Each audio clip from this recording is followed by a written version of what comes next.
نحمده ونصلي على رسوله الكريم اما بعد فاعوذ بالله من الشيطان الرجيم بسم الله الرحمن الرحيم رب اشرح لي صدري ويسر لي امري واحلل عقدة من لساني يفقهوا قولي السلام علیکم ورحمۃ اللہ وبرکاتہ۔ ناظرین، پروگرام دعا کیجئے کے ساتھ آپ کی خدمت میں حاضر ہیں۔ آج ہم انشاءاللہ دنیا کی مشقتوں سے بچنے کی دعائیں سیکھیں گے۔ دعا اس مصیبت میں بھی فائدہ دیتی ہے جو اتر چکی ہو، اور اس کے بارے میں بھی فائدہ مند ہے جو ابھی نہ اتری ہو، کیونکہ دعا سے تقدیر بھی بدل جاتی ہے۔ اس لیے انسان کو دعا کرتے رہنا چاہیے، ان حالات کے بارے میں بھی جو انسان کو پریشان کر رہے ہوں، اور ان تفکرات اور ہموم اور غموم کے بارے میں بھی جو آئندہ کے بارے میں انسان کو لاحق ہوتے ہیں، کل کی پریشانیاں جو انسان کے دل کو گھیرے ہوئے ہوتی ہیں، ان کے لیے بھی انسان کو اللہ سبحانہ و تعالیٰ کے آگے آہ فریاد کرنی چاہیے، دعائیں مانگتے رہنا چاہیے، اور اللہ تعالیٰ کا وعدہ ہے کہ تم مانگو میں تمہاری دعا قبول کروں گا۔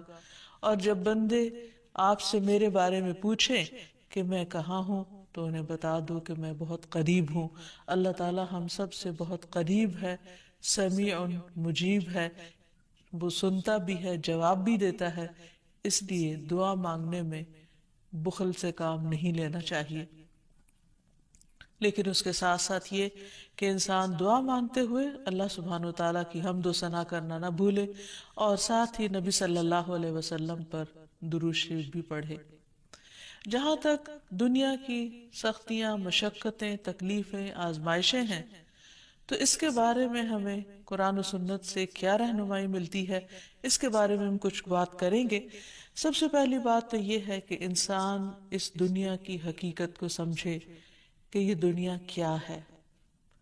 یہ دنیا ہم سب کا ایک عارضی گھر ہے، وقتی جگہ ہے رہنے کی، مستقل قیامگاہ نہیں ہے۔ اس میں جتنے بھی لوگ آج تک آئے وہ سب چلتے ہی بنے، ایک نہ ایک دن ہم سب کو جانا ہے، اور جانے کا بھی وقت اور جگہ لکھی ہے۔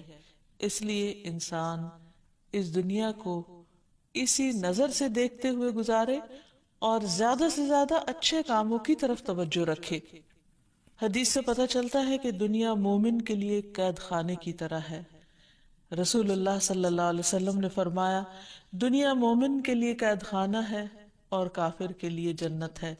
یعنی ایک مومن جو آخرت کو بھی سامنے رکھتا ہے اور دنیا میں آنے والی تکلیفوں اور آزمائشوں کو بھی اپنے لیے ایک امتحان سمجھتا ہے، اور پھر اس کے لیے ایک حدود بھی ہیں، لمٹس بھی ہیں کچھ کرنے کی، کیونکہ مومن اپنے رب سے ڈرتا ہے کہ کہیں وہ کوئی ایسی بات نہ کرے، ایسا کام نہ کرے جو رب کو ناراض کر دے، اور کل قیامت کے دن اس کی جواب دہی نہ ہو۔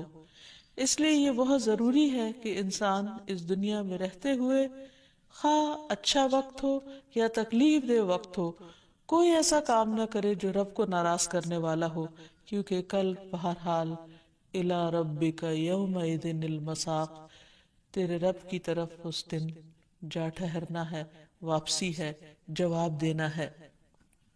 پھر اسی طرح نبی صلی اللہ علیہ وسلم نے دنیا کے بارے میں یہ بھی فرمایا تھا کہ اب جو دنیا کا حصہ باقی رہ گیا وہ ایک فتنہ ہے، آزمائش ہے۔ رسول اللہ صلی اللہ علیہ وسلم نے فرمایا، بے شک جو دنیا باقی رہ گئی ہے وہ آزمائش اور فتنہ ہے، یعنی انسانوں کے لیے کوئی بہت خوبصورت جگہ نہیں ہے رہنے کی، اور آخرت کا گھر وہی دراصل اصل گھر ہے اور خوشحالی کا گھر ہے۔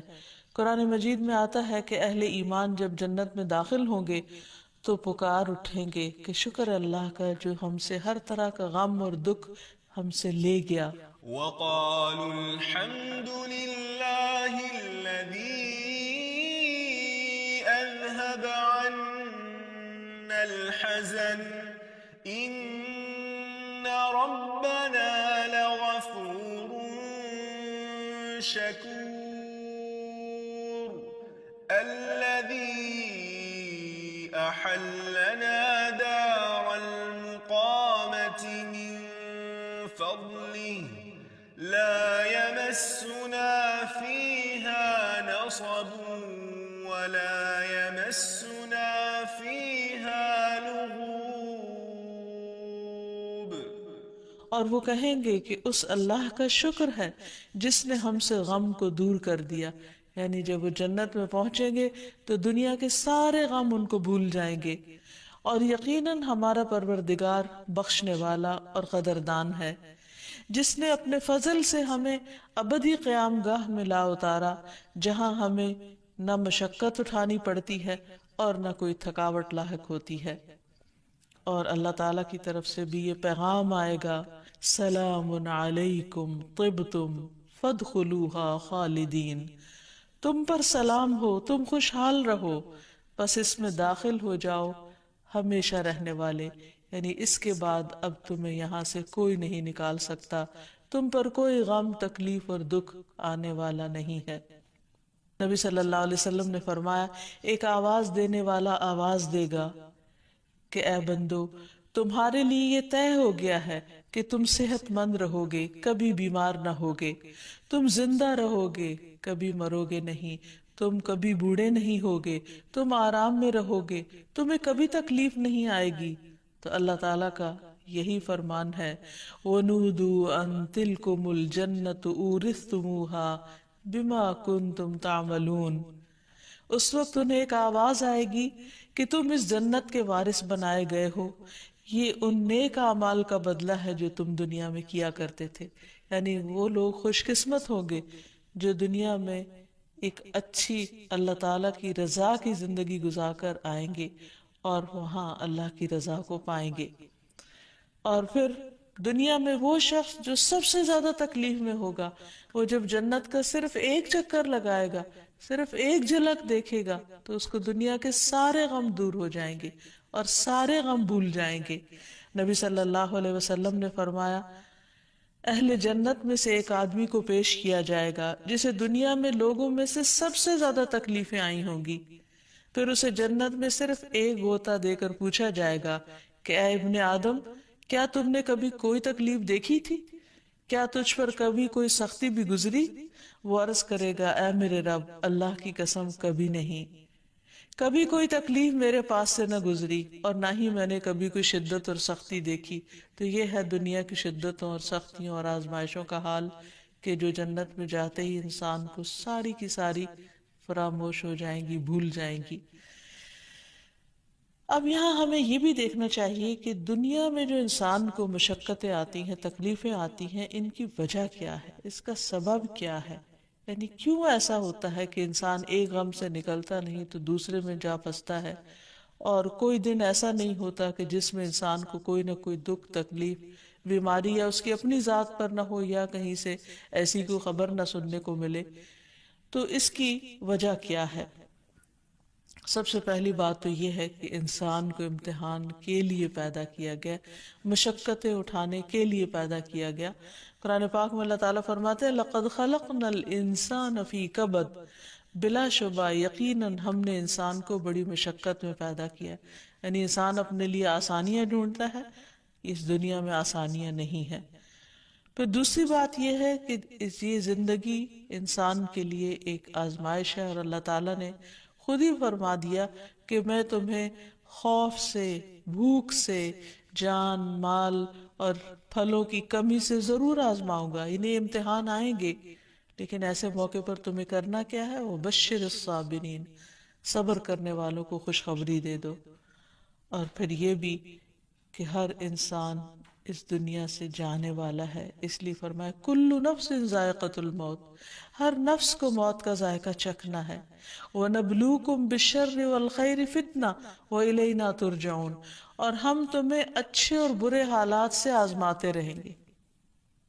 یعنی تمہاری آزمائش تو ضرور ہوگی اور بالآخر تمہیں ہماری طرف لوٹنا ہے. یعنی قیامت کے دن اللہ تعالیٰ سے ملاقات لازم ہے.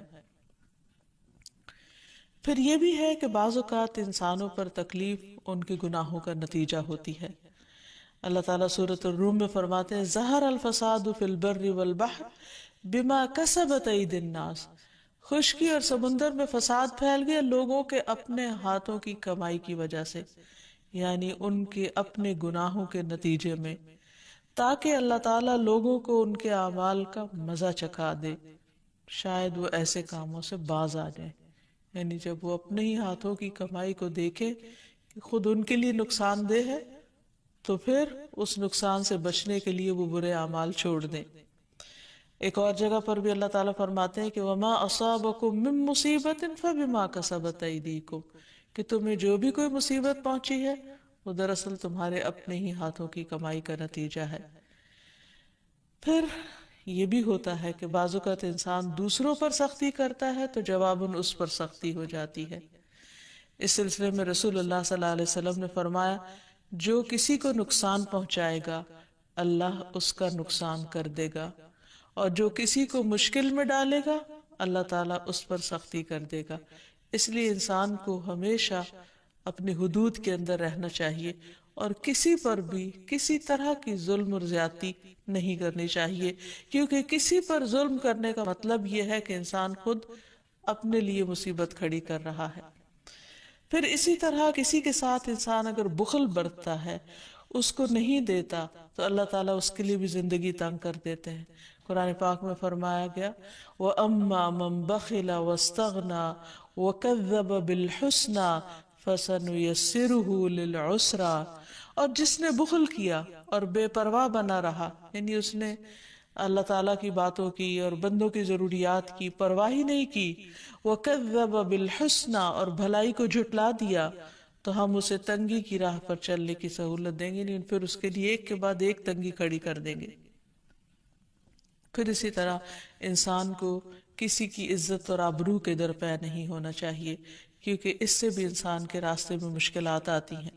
ابو برزہ الاسلمی فرماتے ہیں کہ رسول اللہ صلی اللہ علیہ وسلم نے فرمایا کہ اے ان لوگوں کی جماعت جو صرف زبان سے ایمان لائے ہو اور ان کے دلوں میں ایمان داخل نہیں ہوا، مسلمانوں کی غیبت مت کیا کرو، یعنی ان کے پیٹھ پیچھے ان کی برائیاں مت کیا کرو، اور ان کی عزت و آبرو کے درپے نہ ہو، اس لیے کہ جو کسی کی عزت کے پیچھے پڑتا ہے اللہ تعالیٰ اس کی عزت کے درپے ہو جاتے ہیں، اور اللہ تعالیٰ جس کی عزت کے درپے ہو جائیں تو اس کو اس کے گھر میں ہی رسوا کر دیتے ہیں۔ اس لیے اس معاملے میں بھی انسان کو بہت احتیاط برتنی چاہیے کہ بغیر تحقیق کے کسی کے بارے میں کچھ نہ کہے۔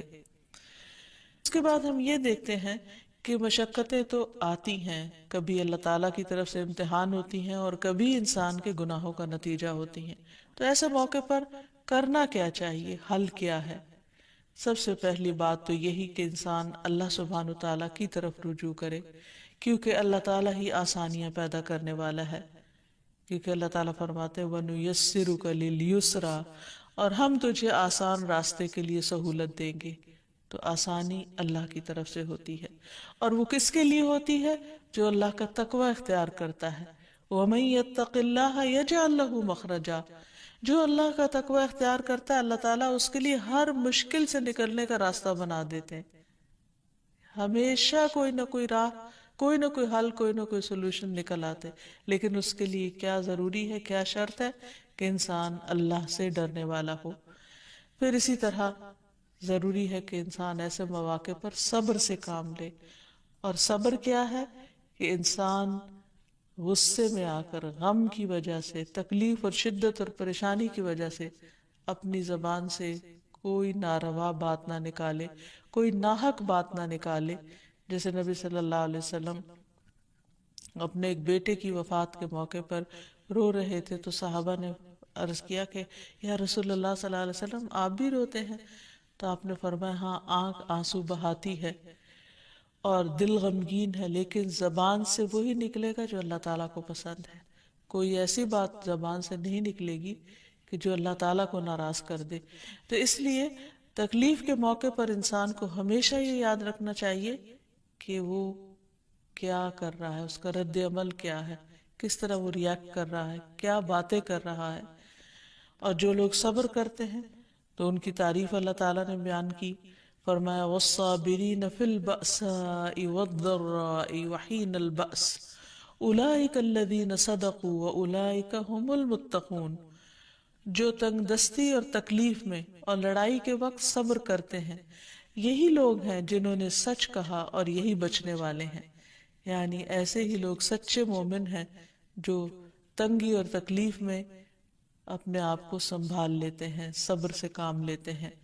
اور اللہ تعالیٰ نے یہ بھی بتا دیا تھا، وارن کر دیا تھا کہ تم ضرور آزمائے جاؤ گے. لَتُبْلَوُنَّ فِي أَمْوَالِكُمْ وَأَنفُسِكُمْ، تمہارے مالوں میں، تمہارے نفسوں میں تمہیں ضرور آزمایا جائے گا، ضرور با ضرور. اور تم لوگوں سے ہر طرح کی باتیں بھی سنو گے، لیکن پھر کیا کرنا ہے ایسے موقع پر؟ وَإِن تَصْبِرُوا وَتَتَّقُوا فَإِنَّ ذَلِكَ مِنْ عَزْمِ الْأُمُورِ، اگر تم صبر اور تقوی سے کام لو تو یہ بڑی ہمت کے کام ہو. یعنی آسان نہیں ہے صبر کرنا، لیکن ناممکن بھی نہیں ہے، اور ہر وقت تبدیل ہو جاتا ہے. صرف اس تکلیف کے وقت میں انسان اگر اپنے آپ کو کنٹرول کر لیتا، اپنی زبان کو، اپنے ریاکشن کو ایک لمٹ اور حدود کے اندر لے آتا ہے، تو اللہ سبحانہ وتعالیٰ جلد ہی اس کے حالات تبدیل کر دیتے ہیں، اور بعض اوقات اس کو پہلے سے بھی زیادہ بہتر چیز عطا کرتے ہیں. تو اس لیے انسان کو اس تکلیف کے وقت میں اپنے اوپر، اپنے طرز عمل پر کڑی نظر رکھنے کی ضرورت ہے کہ کوئی چیز ایسی نہ ہو جو اللہ تعالیٰ کو ناراض کر دے. پھر اسی طرح انسان کو کتنی بھی بڑی مشکلوں، حالات سے مایوس نہیں ہونا چاہیے، کیونکہ مایوسی کفر تک پہنچا دیتی ہے. ابو رزین کہتے ہیں نبی صلی اللہ علیہ وسلم نے فرمایا، ہمارا رب اپنے بندوں کی مایوسی پر ہنستا ہے حالانکہ حالات کی تبدیلی قریب ہوتی ہے. ابو رزین نے عرض کیا، کیا اللہ تعالیٰ بھی ہنستا ہے؟ آپ نے فرمایا، ہاں. میں نے عرض کیا، جو رب ہنستا ہے ہم اس کے ہاں خیر و بھلائی کو کم نہیں پا سکتے. یعنی وہ ضرور بندوں کو خیر پہنچاتا ہے. تو بعض اوقات انسان مایوس ہونے لگتا ہے، لیکن اللہ تعالیٰ کی مدد قریبی ہوتی ہے. جب نبی صلی اللہ علیہ وسلم کے زمانے میں لوگوں کو کفار کی طرف سے مشکلات کا سامنا کرنا پڑا، اور انہوں نے اللہ کے رسول سے عرض کیا، اللہ کے رسول صلی اللہ علیہ وسلم، اللہ کی مدد کب آئے گی؟ یعنی ہر طرف سے مشکلیں ہی مشکلیں ہیں، جان کی، مال کی، بھوک کی، ہر طرح سے آزمایا جا رہا ہے، تو حالات کب بدلیں گے؟ تو اللہ تعالیٰ نے فرمایا، الا ان نصر اللہ قریب، خبردار اللہ کی مدد قریب ہے. یعنی مایوس نہ ہو، ہمیشہ مثبت رہو، امید رکھو. ہر چیز تو اللہ تعالیٰ کے ہاتھ میں. جو فرعونیوں کا ظلم زیادہ ہو گیا تو آپ دیکھتے ہیں کہ اللہ تعالیٰ نے کس طرح موسیٰ علیہ السلام کو اس قوم کے اندر پھر پیدا کیا، اور پھر کس طرح وہ ان کی نجات کا ذریعہ بنے. تو اللہ تعالیٰ غیب سے ایسے طریقے اختیار کرتا ہے جو انسان کی سوچ سے بھی باہر ہوتے ہیں، اور لیکن ضرورت اس بات کی کہ انسان اللہ تعالیٰ کی طرف رجوع کرے اور انسان کا اس بات پر یقین رہے، فَإِنَّ مَعَ الْعُسْرِ يُسْرًا، إِنَّ مَعَ الْعُسْرِ يُسْرًا، کہ یقیناً تنگی کے ساتھ آسانی بھی ہے، یقیناً تنگی کے ساتھ آسانی بھی ہے. اور پھر حضرت انس سے بھی روایت ہے کہ رسول اللہ صلی اللہ علیہ وسلم نے فرمایا، بے شک مدد صبر کے ساتھ ہے. یعنی اللہ کی مدد آئے گی، بس صبر کرو، تھوڑا انتظار کرو. اور کشادگی تنگی کے ساتھ ہے، اور بے شک تنگی کے ساتھ آسانی ہے، اور بے شک تنگی کے ساتھ آسانی ہے. پھر اسی طرح یہ ہے کہ انسان توبہ اور استغفار کی کثرت کرے. حدیث میں آتا ہے، انسان جب تک اللہ تعالیٰ سے استغفار کرتا ہے، اللہ تعالیٰ اس وقت تک اس کو عذاب سے محفوظ رکھتا ہے. اور قرآن مجید میں بھی واضح طور پر فرمایا گیا کہ اللہ تعالیٰ اس وقت تک عذاب نہیں دے گا جب تک لوگ استغفار کرتے رہیں گے، یعنی اپنے گناہوں کی معافی مانگتے رہیں گے اور اللہ تعالیٰ سے توبہ کریں گے، رجوع کریں گے اور اپنی اصلاح کر لیں گے. پھر اسی طرح زیادہ سے زیادہ نیک اعمال کرنے چاہیے، اللہ کو راضی کرنا چاہیے تاکہ اللہ تعالیٰ کی رحمت نازل ہو. اللہ تعالیٰ کا وعدہ ہے، وَأَمَّا مَنْ آمَنَ وَعَمِلَ صَالِحًا فَلَهُ جَزَاءً الْحُسْنَى وَسَنَقُولُ لَهُ مِنْ أَمْرِنَا يُسْرًا، اور البتہ جو ایمان لایا اور نیک عمل کیے اسے اچھا بدلہ ملے گا، اور اسے ہم اپنے آسان سے کام کرنے کو کہیں گے. یعنی ان کے لیے کاموں میں آسانیاں پیدا کر دیں گے ان کی نیکیوں کی وجہ سے. اور اسی طرح ایک اور جگہ پر بھی آتا ہے کہ من عمل صالحا من ذکر او انثى وهو مؤمن فلنحيينه حياة طيبة ولنجزينهم اجرهم باحسن ما كانوا يعملون. جو شخص بھی نیک عمل کرے خواہ وہ مرد ہو یا عورت بشرطے کہ وہ مومن ہو تو ہم اسے پاکیزہ زندگی بسر کرائیں گے، یعنی دنیا میں بھی حیات طیبہ ہوگی، عمدہ زندگی بسر کرائیں گے، اور آخرت میں ان کے بہترین اعمال کے مطابق انہیں ان کا اجر عطا کریں گے۔ تو اللہ تعالیٰ کسی بندے پر ظلم نہیں کرتا، حتیٰ کہ ذرے برابر بھی کسی نے نیکی کی ہو تو اس کا بدلہ بھی ضرور دیتا ہے۔ پھر اسی طرح لوگوں پر خرچ کرنا چاہیے، کیونکہ اللہ تعالیٰ کا وعدہ ہے فَأَمَّا مَنْ أَعْطَى وَاتَّقَى وَصَدَّقَ بِالْحُسْنَى فَسَنُيَسِّرُهُ لِلْيُسْرَى، پھر جس نے اللہ کی راہ میں مال دیا، پرہیزگاری اختیار کی، بھلی باتوں کی تصدیق کی، تو ہم اسے آسان راستے کی سہولت دیں گے، یعنی اس کے لیے آسانیاں کر دیں گے۔ پھر اسی طرح اپنی اصلاح کرنا، دوسروں پر نرمی کرنا، دوسروں کی مشقتیں دور کرنا، اس کی تکلیف دور کرنا، دوسروں کے کام آنا، کیونکہ جو شخص کسی مسلمان سے دنیا کی تکلیفوں میں سے کسی تکلیف کو دور کرے گا، اللہ تعالیٰ اس کی قیامت کی تکلیفوں میں سے کوئی تکلیف دور کر دے گا، اور جس نے تنگ دست پہ آسانی کی اللہ تعالیٰ اس پر دنیا اور آخرت میں آسانی فرمائے گا۔ تو اس لیے ہمیں دوسروں کے ساتھ آسانیوں کا معاملہ کرنا چاہیے۔ پھر اسی طرح خادموں کو آسانی دینی چاہیے۔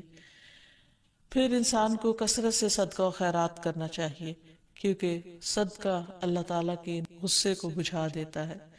پھر اسی طرح ایک حدیث میں آتا ہے کہ صدقہ گناہوں کو اس طرح مٹاتا ہے جیسے پانی آگ کو مٹا دیتا ہے۔ پھر انسان کو اللہ تعالیٰ کے آگے گڑ گڑانا چاہیے اور خوب خوب دعائیں کرنی چاہیے، کیونکہ کون ہے جو بے قرار کی پکار سنے جب وہ اسے پکارے اور اس کی تکلیف دور کرے، یعنی سوائے اللہ کے۔ اور اس کے ساتھ ساتھ یہ کہ یہ دعا جو سورۃ البقرہ کے آخر میں آتی ہے، ربنا لا تؤاخذنا ان نسینا او اخطأنا ربنا ولا تحمل علينا اسرا كما حملته على الذين من قبلنا ربنا ولا تحملنا ما لا طاقة لنا به واعف عنا واغفر لنا وارحمنا انت مولانا فانصرنا على القوم الكافرين۔ اے ہمارے رب، ہم سے مواخذہ نہ کر اگر ہم بھول جائیں، خطا کر جائیں۔ اے ہمارے رب، ہم پر کوئی بھاری بوجھ نہ ڈال جیسے تو نے ان لوگوں پہ ڈالا جو ہم سے پہلے تھے۔